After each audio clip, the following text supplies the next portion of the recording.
창세기 4장. 아담이 자기 아내 하와와 잠자리를 가지니 하와가 임신하여 가인을 낳았다. 하와가 가인을 낳고 말했다. 주께서 돌봐주셔서 내가 남자아이를 얻었구나. 하와는 또 가인의 동생 아벨을 낳았다. 아벨은 양치는 목자가 되었고 가인은 밭을 가는 농사꾼이 되었다. 세월이 흘렀다. 가인은 땅에서 거둔 곡식을 주께 제물로 바쳤다.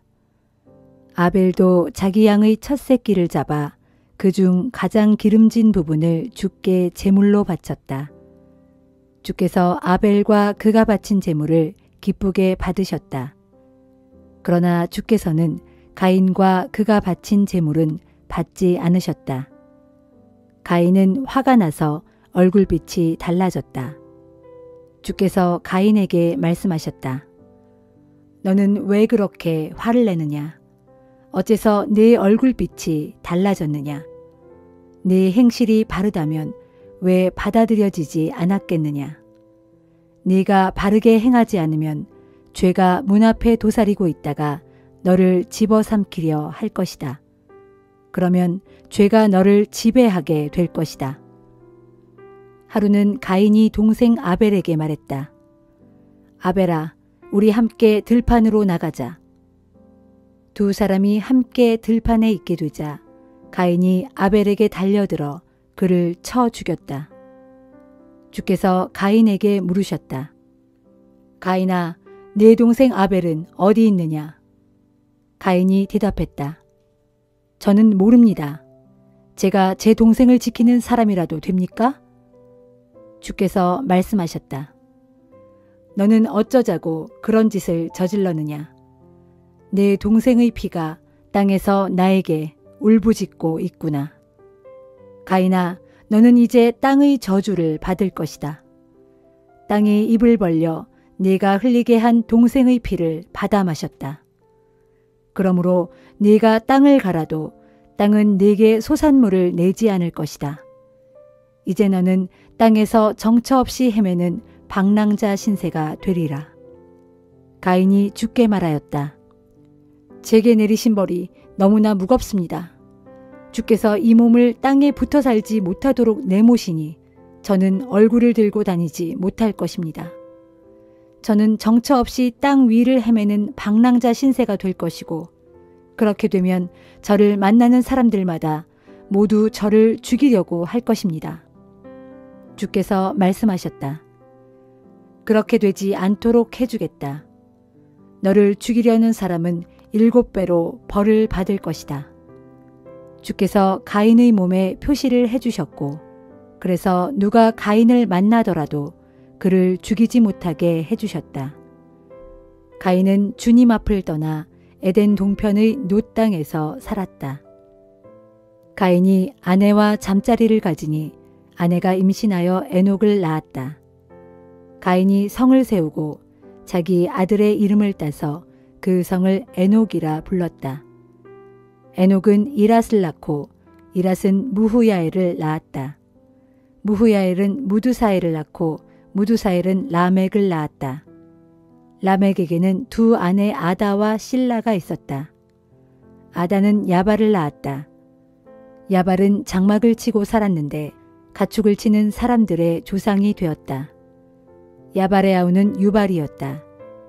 유발은 수금과 퉁소를 연주하는 사람들의 조상이 되었다. 실라는 두발가인을 낳았다. 두발가인은 구리와 쇠로 여러 가지 기구를 만드는 대장장이었다. 두발가인에게는 나아마라는 누이가 있었다. 어느 날 라멕이 자기 아내들에게 말했다. 아다와 실라여, 내 말을 들어보라.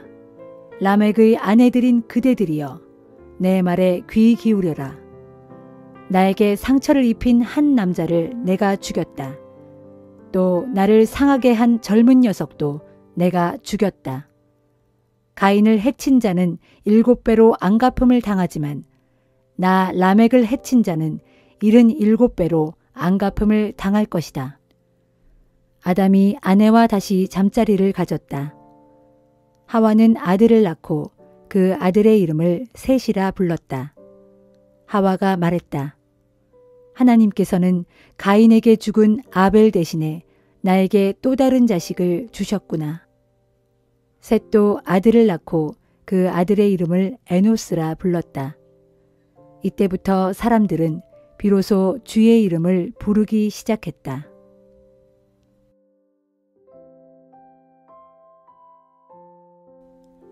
마태복음 4장.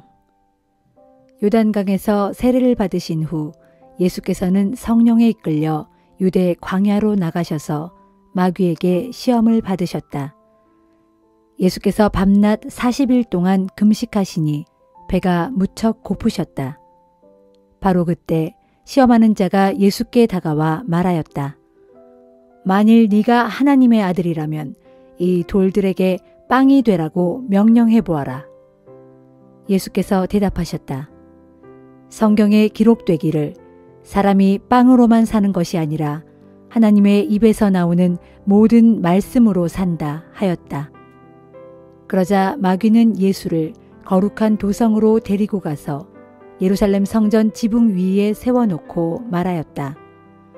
만일 네가 하나님의 아들이라면 여기에서 한번 뛰어내려 보아라. 성경에 기록되기를 주께서 너를 위해 천사들에게 명령하실 것이다. 그리하면 천사들이 너를 붙잡아 네 발이 돌에 부딪히지 않도록 할 것이다. 라고 되어 있지 않느냐. 예수께서 대답하셨다.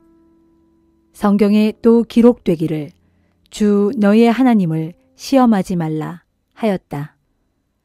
그러자 마귀는 다시 예수를 아주 높은 산으로 데리고 올라가더니 세상의 모든 나라들과 그 영광스러운 모습을 보여주며 말하였다. 만일 네가 나한테 무릎을 꿇고 엎드려 경배하면 이 모든 것들을 너에게 주겠다. 예수께서 대답하셨다. 사탄아 물러가라. 성경에 기록되기를 오직 주 내 하나님께만 경배하고 그분만을 섬겨라 하였다. 그러자 마귀는 떠나가고 천사들이 와서 예수께 시중을 들었다. 예수께서 세례 요한이 잡혔다는 소식을 들으시고 유대에서 갈릴리로 돌아가셨다. 그러나 곧 고향 나사렛을 떠나 스불론과 납달리 지역의 갈릴리 호숫가에 있는 가버나움으로 가서 사셨다. 이것은 이사야의 예언을 이루시려는 것이었다. 스불론과 납달리 지역, 요단강 건너편, 갈릴리 바다로 가는 길목, 그리고 이방 사람들이 사는 갈릴리 지역이여. 어둠 속에서 헤매는 백성들이 큰 빛을 보았고 그늘진 죽음의 땅에서 살아가고 있는 사람들에게 영광의 빛이 비쳤도다. 이때부터 예수께서 비로소 말씀을 전파하기 시작하셨다. 회개하십시오. 하늘나라가 가까이 이르렀습니다. 어느 날 갈릴리 바닷가를 지나시던 예수께서 배에서 그물을 던지고 있는 두 형제를 보셨다. 베드로라고도 불리는 시몬과 그의 동생 안드레였다. 그들은 갈릴리 바다의 어부였다. 예수께서 그들 두 형제를 향해 말씀하셨다. 나를 따라오시오. 내가 당신들을 사람 낚는 어부로 만들어 주겠소. 그러자 그들은 즉시 그물을 버려두고 예수를 따라 나섰다. 예수께서 갈릴리 바닷가를 따라 조금 더 내려가시다가 야고보와 요한 형제를 만나셨다. 그들은 아버지 세베대와 함께 그물을 손질하고 있는 중이었다. 그러나 예수께서 따라오라고 부르시자 그들은 배와 아버지를 남겨놓은 채 즉시 예수를 따라 나섰다. 예수께서는 갈릴리 지역을 두루 다니시면서 회당에서 가르치시고 하늘나라의 복음을 선포하셨다. 또 사람들의 갖가지 질병을 고쳐주시기도 하셨다. 예수에 관한 소문이 사방으로 퍼져나가니 멀리 시리아 지방에서까지 병을 고치려고 예수께로 몰려왔다. 예수께서는 온갖 병에 걸려 신음하는 환자들, 귀신 들린 사람들, 간질병자들과 중풍병자들까지 다 고쳐주셨다.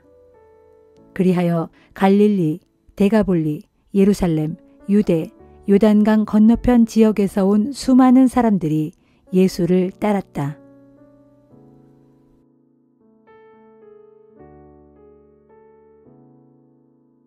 에스라 4장. 그때의 유다와 베냐민 사람들의 대적들은 바벨론의 포로 생활에서 돌아온 이스라엘 사람들이 자기들의 하나님께 제사를 드리기 위해 다 함께 힘을 합쳐 주의 성전을 짓고 있다는 말을 들었다. 그래서 그들은 수룹바벨과 가문의 족장들에게 찾아와 말했다. 우리도 여러분을 도와 하나님의 성전을 재건하는 일에 참여할 수 있게 해주시오. 아시리아 왕 에살핫돈이 우리를 이 땅에 데려다가 정착하게 한 때로부터 우리도 여러분이 그랬던 것처럼 줄곧 하나님께 제사를 드려왔으니 말이오. 그러나 수룹바벨과 예수아와 이스라엘 가문의 족장들은 그들의 제의를 거절하며 말했다.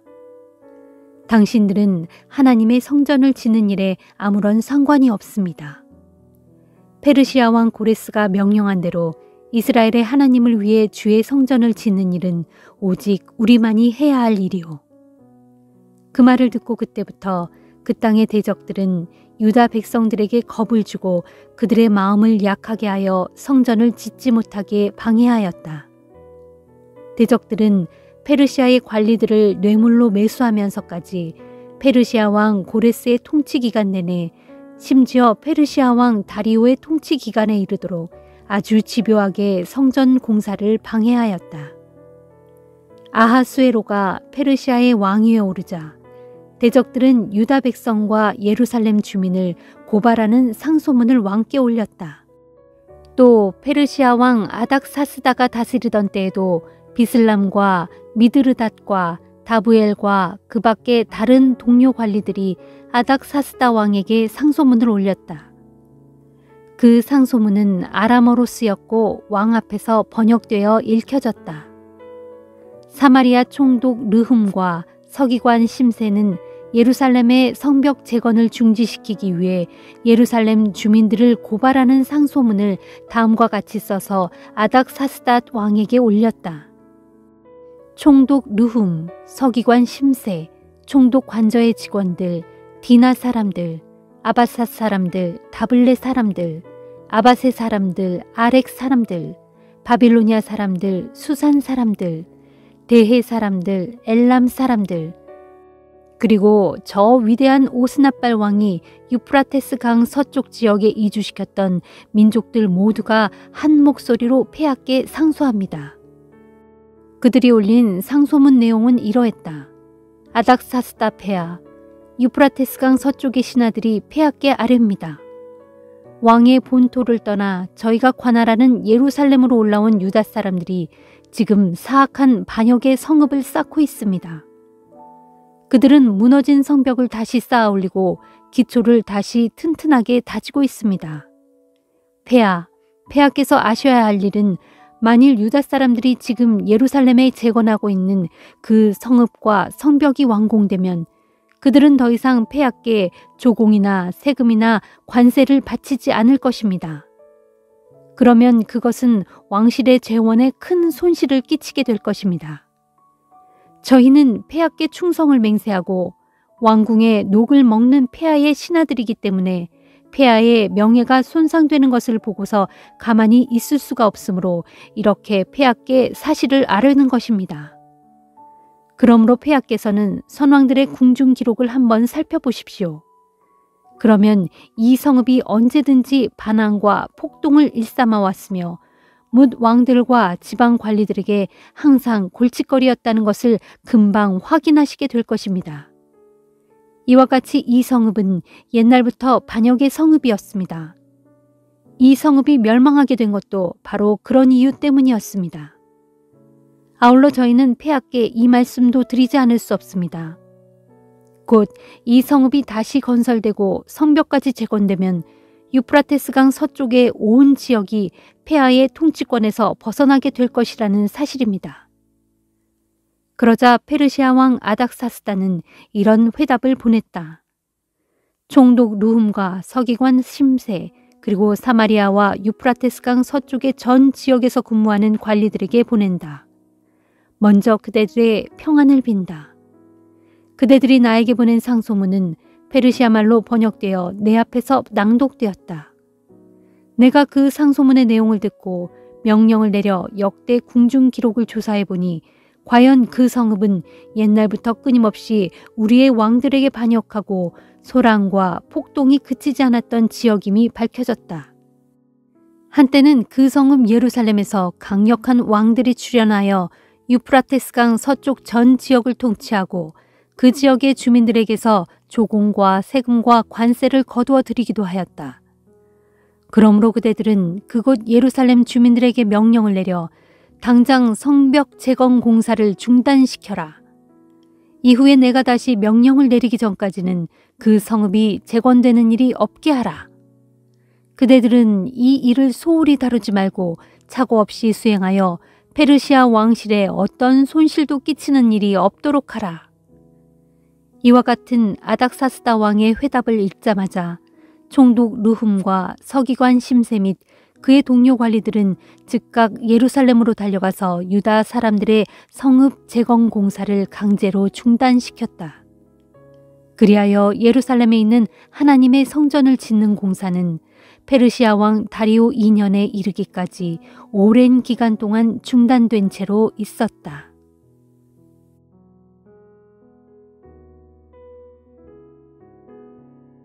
사도행전 4장. 베드로와 요한이 성전의 솔로몬 행각에서 아직도 사람들을 향해 말하고 있을 때 제사장들과 성전 경비대장과 사두개파 사람들이 몰려왔다. 그들은 두 사도가 사람들에게 예수 그리스도의 죽음과 부활에 대해 가르치고 선포하는 것에 격분해서 두 사도를 붙잡아 끌고 갔다. 날이 이미 저문 뒤였으므로 그들은 두 사도를 다음 날까지 감옥에 가두어 놓았다. 하지만 두 사도의 설교를 들은 사람들 가운데 많은 사람들이 믿게 되었는데 새로 믿음을 갖게 된 사람들이 남자만도 5,000명이나 되었다. 이튿날 온 유대 지도자들과 장로들과 율법 교사들이 예루살렘에 모였다. 대제사장 안나스를 비롯하여 가야바와 요한과 알렉산더, 그 밖에 대제사장 가문에 속하는 사람들이 모두 참석했다. 공회가 열리자 그들은 두 사도를 가운데 세워놓고 신문하기 시작했다. 너희는 무슨 권한으로 또 누구의 이름으로 이런 일을 하고 있느냐? 그때 베드로가 성령이 충만하여 그들에게 대답했다. 존경하는 이 나라의 지도자들과 장로 여러분, 오늘 우리가 신문을 받는 것이 안진뱅이 거린에게 선한 일을 베풀었기 때문이고 그가 어떻게 해서 낫게 되었는지를 묻고 계시는 것이라면 나는 여러분과 온 이스라엘 백성에게 분명히 말씀드릴 수 있습니다. 장애자였던 저 사람이 성한 몸으로 여러분 앞에 서게 된 것은 여러분이 십자가에 못 박은 그 사람, 곧 나사렛 예수의 이름과 그 능력으로 그리 된 것입니다. 여러분은 그분을 십자가에 못 박아 죽였지만 하나님께서는 죽었던 그분을 무덤에서 다시 살리셨습니다. 이분 예수께서는 집 짓는 자들이 쓸모없다고 버린 돌이었지만 마침내 집 모퉁이의 머릿돌이 되신 분입니다. 그러므로 그분 예수 그리스도의 이름이 아니고서는 어느 누구에게서도 구원을 받을 수 없습니다. 하늘 아래에 우리를 구원할 수 있는 이름은 오직 예수뿐입니다. 그 이름 밖에는 세상에 어떤 다른 이름도 인간에게 주어진 일이 없습니다. 그들은 아무 교육도 받지 못한 베드로와 요한이 그처럼 확신 있게 말하는 것을 보고는 깜짝 놀랐다. 하지만 그럴 수 있는 것은 두 사람이 예수와 함께 지냈었기 때문이라는 것을 인정할 수밖에 없었다. 더군다나 병고침을 받은 당사자가 두 사람 곁에 서 있는 것을 보고는 더 이상 트집 잡을 말이 없었다. 그래서 그들은 두 사도를 공회 밖으로 내보낸 뒤 자기들끼리 서로 의논했다. 저 사람들을 어떻게 하면 좋겠소?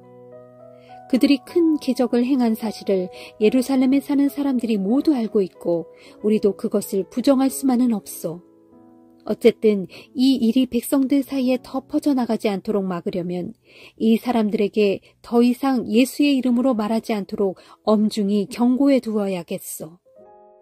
그래서 그들은 두 사도를 다시 불러들여 앞으로는 더 이상 예수의 이름으로 말하거나 가르치지 말라고 엄하게 명령했다. 그러나 베드로와 요한이 그들에게 대답했다. 하나님의 눈에 어느 쪽이 옳게 비칠지 당신들 스스로 판단해 보십시오.